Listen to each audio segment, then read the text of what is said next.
नमस्कार प्यारे बच्चों, आज हम करेंगे वर्कशीट नंबर 43 जो है क्लास 10th के स्टूडेंट के लिए। ये आपके पॉलिटिकल साइंस के चैप्टर नंबर 6 राजनीतिक दल से संबंधित है और ये आपकी 13 अक्टूबर 2020 की वर्कशीट है।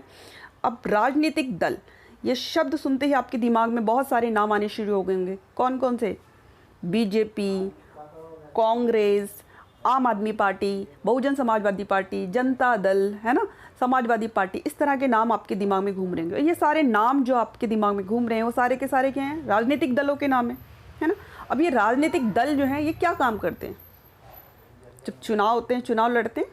और चुनाव ये क्यों लड़ रहे होते हैं? सत्ता प्राप्त करने के लिए, ठीक है। इनको सरकार बनानी है, इनको सत्ता में आना है, इसलिए ये चुनाव लड़ रहे हैं। तो अगर हम इन सब बातों को ध्यान में रखें तो राजनीतिक दल का अर्थ क्या निकल के आता है? चलो शुरू करते हैं। एक ऐसा संगठित समूह जो चुनाव लड़ने और राजनीतिक सत्ता प्राप्त करने के उद्देश्य से काम करती है, राजनीतिक दल कहलाता है।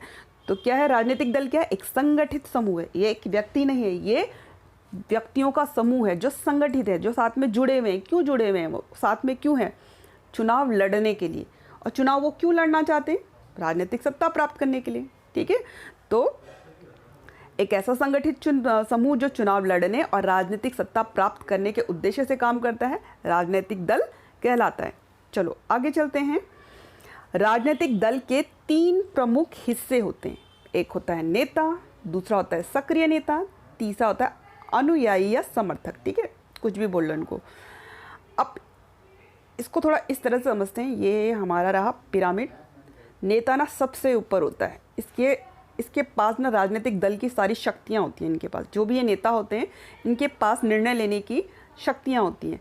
जैसे अगर हम बीजेपी की बात करें तो बीजेपी के नेता कौन हो गए? अमित शाह जी हो गए, जेपी नड्डा हो गए, और क्या नाम है, नरेंद्र मोदी जी हो गए। तो इनके पास जो है अपनी जो दल से संबंधित जो निर्णय लेने की शक्तियाँ इनके पास हैं।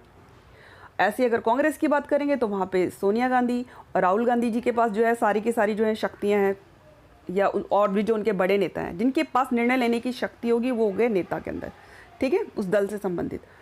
और जो दूसरा नंबर पे आते हैं सक्रिय नेता। अब देखो इन नेताओं के नीचे भी सक्रिय नेता वे नेता होते हैं जो दल के लिए कार्य करते हैं। जैसे क्या करते हैं, दल में ना बहुत सारे जो नेता हैं उनको अलग अलग जिम्मेवारियाँ सौंपी जाती है। जैसे किसी को कोषाध्यक्ष बना दिया, है ना। कोषाध्यक्ष होता है जो पार्टी के फंडिंग से रिलेटेड, पैसों से रिलेटेड जो लेन देन है उसको काम संभालता है। ऐसे से युवा नेता मोर्चा बना दिया तो उसका किसी को अध्यक्ष बना दिया। तो सक्रिय नेता से नीचे वाले लेवल पे आते हैं। और सबसे नीचे आते हैं अनुयायी या समर्थक, ठीक है। अनुयायी या समर्थक वो होते हैं जिनका झुकाव जो है किसी खास पार्टी की तरफ है। जहाँ लोग जो कई लोग जो है उनका जो झुकाव होता है बीजेपी की तरफ है, वो बीजेपी को सपोर्ट करते हैं, उनके सपोर्टर हो गए तो उनको हम बोलते हैं उनके वो किसके अनुयायी हो गए? बीजेपी के। ऐसे कि किसी का झुकाव हो सकता है कांग्रेस की तरफ हो, किसी का आम आदमी पार्टी की तरफ हो, है ना, कि उनके मन में उनके लिए विशेष वो हो कि वो उनका समर्थन करते हो। तो वो जो जिस पार्टी के तरफ जिसका झुकाव होता है वो उस पार्टी का अनुयायी या समर्थक कहलाता है। तो आपको समझ में आ गया होगा कि राजनीतिक दल के 3 प्रमुख हिस्से होते हैं, नेता, सक्रिय नेता, अनुयायी या समर्थक। जानेंगे राजनीतिक दल के कार्य क्या हैं। तो सबसे पहला कार्य है चुनाव लड़ना। तो जो राजनीतिक दल होते हैं बेटा वो चुनाव में अपने उम्मीदवार को खड़े करते हैं ताकि वो चुनाव जीत सकें। तो जितनी भी बेटा डेमोक्रेटिक कंट्रीज है, जहाँ पे भी डेमोक्रेसी है, लोकतंत्र है, वहाँ पे जो चुनाव है वो राजनीतिक दलों द्वारा खड़े किए गए उम्मीदवारों के बीच ही लड़ा जाता है। और जो अमेरिका है ना बेटा, वहाँ पे उम्मीदवारों का चुनाव जो है वो दल के सदस्य और समर्थक करते हैं, उनके नेता नहीं करते। लेकिन भारत में दल के नेता ही उम्मीदवारों का चयन करते हैं। वो डिसाइड करते हैं कि कौन सा उम्मीदवार जो है चुनाव में लड़ेगा, ठीक है। अब है दूसरा काम क्या है राजनीतिक दल का? सरकार बनाना। अब सरकार कब बनाएंगे? जिस राजनीतिक दल को संसद में बहुमत प्राप्त होता है, यानी कि जो भी राजनीतिक दल जो है चुनाव में आधे से ज़्यादा सीटें जीत के आएगा उसको संसद में बहुमत प्राप्त होगा, और वही दल जो है वो सरकार बनाएगा और निश्चित अवधि के लिए सरकार को चलाएगा। इसके अलावा जो मंत्रिमंडल का गठन होता है ना, कि कौन सा मंत्री, कौन सा नेता कौन सा मंत्री बनेगा, ये मंत्रिमंडल का जो गठन होता है वो भी नेताओं के निर्देश के अनुसार होता है। और पार्टी के नेताओं को दल ही चुनते हैं और उनको प्रशिक्षित करते हैं, उनको ट्रेन करते हैं, और फिर उनको जो पार्टी के सिद्धांत होते हैं, कार्यक्रम होते हैं, उनके अनुसार निर्णय करके मंत्री बनाते हैं ताकि वे पार्टी की इच्छा अनुसार जो है सरकार चला सके, ठीक है। इस तरह से जो राजनीतिक दल है वो उनका ये दूसरा काम होता है। अब है तीसरा काम क्या है राजनीतिक दल का? विपक्ष की भूमिका। तो बेटा जिस राजनीतिक दल को बहुमत प्राप्त नहीं होता वो विधानमंडल में विरोधी पक्ष की भूमिका निभाता है। कैसे निभाता है? जैसे हमारे यहाँ पे इस समय पे अगर हम लोकसभा की बात करें तो वहाँ पर बीजेपी और उसके सहयोगी दल जो है वो बहुमत में है, ठीक है, उनको आधे से अधिक सीटें मिली हैं तो वो सरकार में, वो सत्ता में। अब कांग्रेस और उसके सहयोगी दलों को क्या नहीं मिली सीटें, उनको बहुमत प्राप्त नहीं हुआ, तो वो विपक्ष की भूमिका में, इस समय क्या है, वो विपक्ष की भूमिका में। अब उनका काम क्या है, उन्हें सरकार की जो गलत नीतियां हैं या असफलताएं उनको जनता के समक्ष लाना है, कि जनता को बताना है देखो सरकार ने ये गलत नीतियां बनाई हैं, है ना, या सरकार इस काम में असफल हो गई। और जो विपक्षी दल होते हैं वो सरकार के विरुद्ध आम जनता को गोलबंद भी करते हैं, इकट्ठा करते हैं, ठीक है। अब है चौथा काम है राजनीतिक दल का कानून बनाने में महत्वपूर्ण भूमिका। अब कानून बनाने में महत्वपूर्ण भूमिका कैसे निभाते हैं? देखो कानून जो है संसद द्वारा पास किए जाते हैं, परंतु जो विधायिका में विभिन्न दलों के सदस्य जो सरकार के भी सदस्य होते हैं वो पहले प्रस्ताव पेश करते हैं, और यही जो प्रस्ताव होता है वो विधायिका द्वारा पास होकर कानून का रूप लेता है।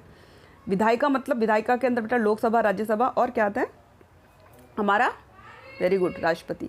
तो जब ये विधायिका से पास होकर ये कानून का रूप लेता है, अब जो सदस्य होते हैं यहाँ पर विधायिका के, वो अपने दल के निर्देशों के अनुसार ही विभिन्न प्रस्तावों का अनुमोदन करते हैं, ठीक है। अनुमोदन मतलब उनके पक्ष में जो है वोट करते हैं। जब उनका दल कहेगा, अगर बीजेपी ने कहा उसको सपोर्ट करना है तो वो करेंगे, या कांग्रेस ने कहा है, जो भी दल वहाँ पर है विधायिका में, वो अपने दल के निर्देश के अनुसार उसके सदस्य जो हैं वो उसका अनुमोदन करेंगे या उसको उसके पक्ष में वोट करेंगे, तब भी जाके जो वो कानून बनेगा। तो इस तरह से राजनीतिक दल जो हैं वो कानून बनाने में महत्वपूर्ण भूमिका निभाते हैं। अब आते हैं इसका पांचवा कार्य है जनमत का निर्माण, ठीक है। अब जनमत का निर्माण कैसे होता है? जैसे वे मुद्दों को उठाते हैं, ठीक है, जनता से जुड़े मुद्दों को जो है राजनीतिक दल संसद में उठाते हैं और उसके संसद के अंदर भी उस पर बहस करते हैं और बाहर भी उस पर बहस करते हैं। आपने देखी होगी संसद की बहस, ठीक है। तो इस तरह से वो जनमत का निर्माण करते हैं। इसके अलावा वो समाज के विभिन्न वर्गों में उनके मित्र संगठन या दबाव समूह पर भी काम करते रहते हैं, और दलों द्वारा जो है आंदोलन भी चलाए जाते हैं समय समय पर, है ना। और उनके द्वारा चलाए गए जो आंदोलन होते हैं वो भी जनमत के निर्माण में सहायक होते हैं, ठीक है।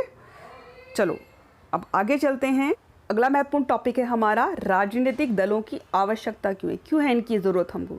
तो सबसे पहला है प्रतिनिधित्व पर आधारित लोकतांत्रिक व्यवस्था के लिए आवश्यक है। देखो लोकतांत्रिक व्यवस्था के लिए बहुत ज़रूरी है। आपने चाइना का मैंने एक बार एग्जांपल दिया, चीन में जो है एक ही पार्टी है ना, कम्युनिस्ट पार्टी।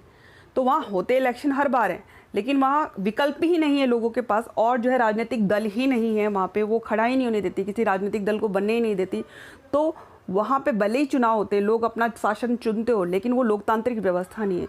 तो लोकतांत्रिक व्यवस्था के लिए, ठीक है, ज़रूरी है कि राजनीतिक दल हो, ठीक है, ताकि लोगों के पास विकल्प हो चुनने के, कि अगर ये इसकी विचारधारा हमको पसंद नहीं आ रही है, ये पार्टी सही से जो है सरकार के रूप में काम नहीं कर रही, तो हम दूसरी पार्टी को चुन सकें।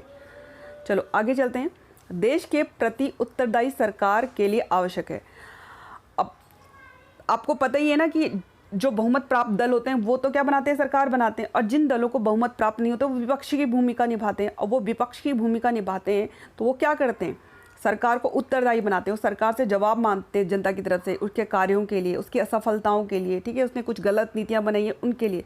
तो देश के प्रति उत्तरदायी सरकार के लिए ज़रूरी है कि राजनीतिक दल हों, ठीक है।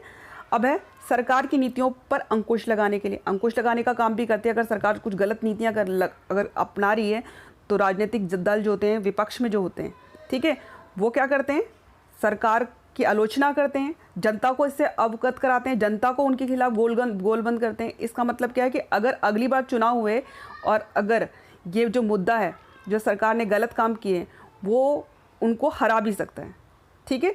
तो इस तरह से जो सरकार की नीतियां हैं उन पर अंकुश लगाने के काम करते हैं राजनीतिक दल। वह चौथा पॉइंट, सरकार का समर्थन करने एवं उस पर अंकुश रखने हेतु। अब किस तरह से राजनीतिक दल जो है वो सरकार का समर्थन करते हैं और उस पर अंकुश रखते हैं, इसको इस तरह से समझो। जैसे इस समय हमारे केंद्र में किसकी सरकार है, बीजेपी की। बीजेपी के जो है 300 से अधिक उम्मीदवार जो है लोकसभा में जीत के आए, इसलिए बीजेपी जो है उसने सरकार बनाई। अब सरकार बनाई का मतलब ये नहीं है बेटा कि 300 से ज़्यादा जो उम्मीदवार हैं उसके वो सारे सरकार में शामिल हैं, नहीं। सरकार का मतलब होता है प्रधानमंत्री और उसका मंत्रिमंडल, ठीक है। तो इसमें थोड़े से ही जो उम्मीदवार हैं वो सरकार में शामिल हैं, ठीक। अब लेकिन इनके पास जो है पावर होती है देश को चलाने की, देश से संबंधित जितने भी जुड़े हुए निर्णय, चाहे रक्षा से संबंधित हैं, कृषि से संबंधित सारे जो निर्णय लेने का अधिकार है ये प्रधानमंत्री और उसके मंत्रिमंडल के पास होता है, ठीक है।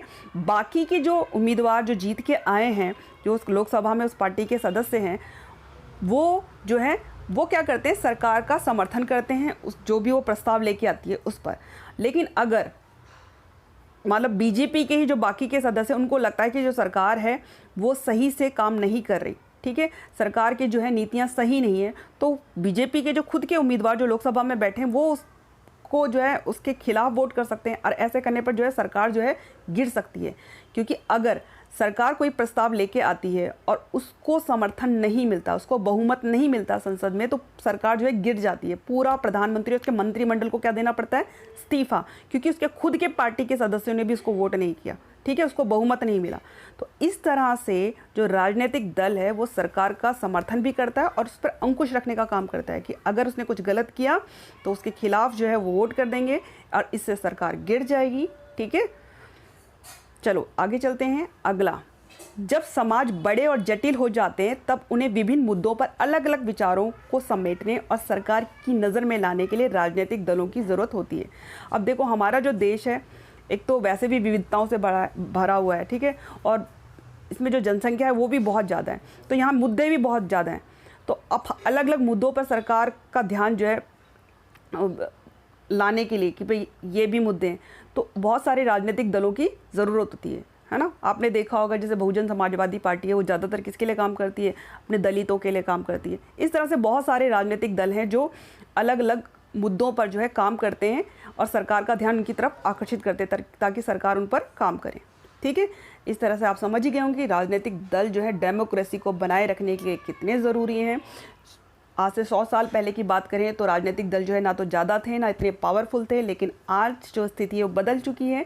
आज जो राजनीतिक दल हैं वो बहुत मजबूत हो गए हैं, उनकी संख्या में भी बढ़ोतरी हुई है और उन्हें बहुत महत्वपूर्ण भूमिका निभा रहे हैं डेमोक्रेसी में। अब हम करेंगे इसका प्रश्न उत्तर। पहला प्रश्न, हमारे देश में राजनीतिक दलों की ज़रूरत क्यों है? तो इन सभी पॉइंट्स पे हम चर्चा बेटा ऊपर वर्कशीट में कर चुके हैं, तो प्लीज़ उस पार्ट को ज़रूर सुनना, खाली आंसर मत लिखना, ठीक है। तो उसका उत्तर है हमारे देश में राजनीतिक दलों की ज़रूरत निम्नलिखित कारणों से है। सबसे पहला है प्रतिनिधित्व पर आधारित लोकतांत्रिक व्यवस्था के लिए आवश्यक है। देश के प्रति उत्तरदायी सरकार के लिए ज़रूरी है राजनीतिक दल, और सरकार की नीतियों पर अंकुश लगाने के लिए ज़रूरी हैं।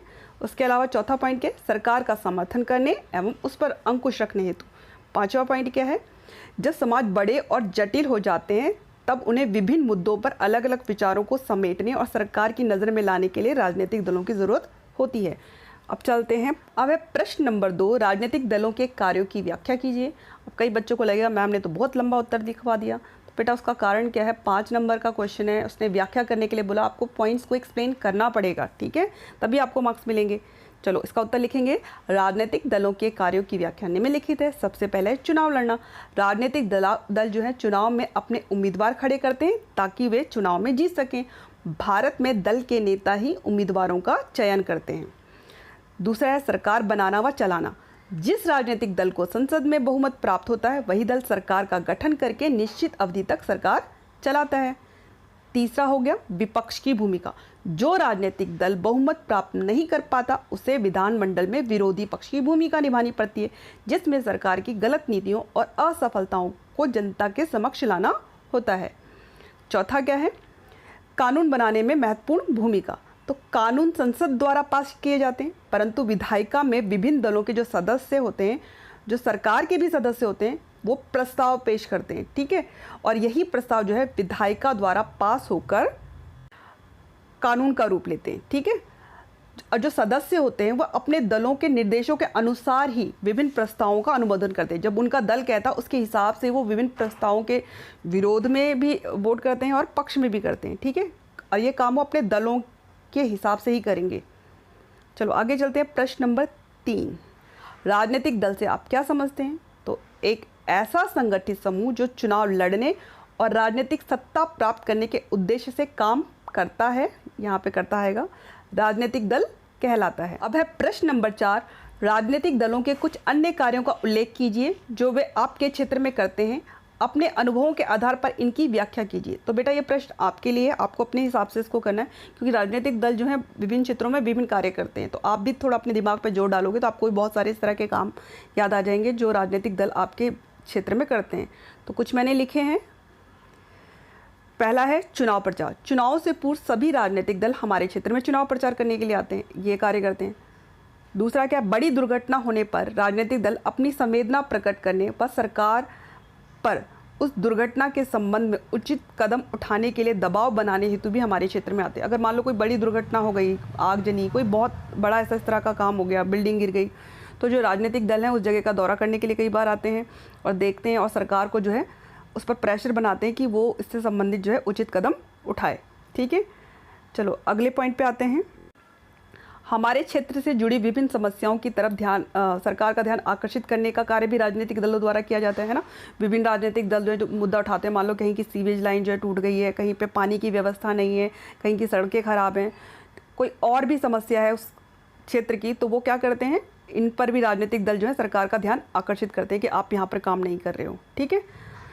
चौथा है जागरूकता रैलियों का आयोजन जो है विभिन्न राजनीतिक दल समय समय पर करते रहते हैं, जैसे पर्यावरण से संबंधित हो गई, स्वच्छता से संबंधित हो गई, पौधे लगाने से संबंधित हो गई। ठीक है, तो इस तरह के आप देखोगे कई बार उनकी रैलियां वो लोग निकालते हैं। जैसे बीच में प्लास्टिक हटाओ वाले पे भी कई राजनीतिक दलों ने जो है रैलियां जो है आयोजित की थी।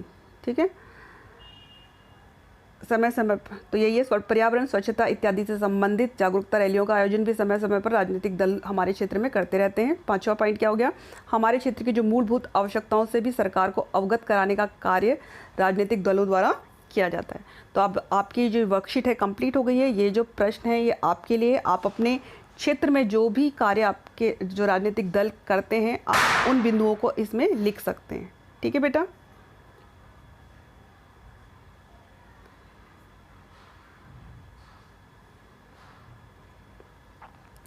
पांचवा है हमारे क्षेत्र की मूलभूत आवश्यकताओं से सरकार को अवगत कराने का कार्य भी राजनीतिक दलों द्वारा किया जाता है। तो बेटा ये जो प्रश्न है इसको आप अपने हिसाब से भी लिख सकते हो कि आपके क्षेत्र में जो है राजनीतिक दल क्या क्या कार्य करते हैं। ठीक है, उनको ध्यान में रखकर आप अपने हिसाब से भी इस प्रश्न का उत्तर दे सकते हो, क्योंकि ये प्रश्न आपके लिए है। चलो अब आपकी वर्कशीट हो गई है कंप्लीट। इस चैप्टर को अपनी बुक में से ज़रूर पढ़ना, मन लगा के पढ़ो और अच्छे अच्छे नंबर लेके आओ। बाय बच्चों।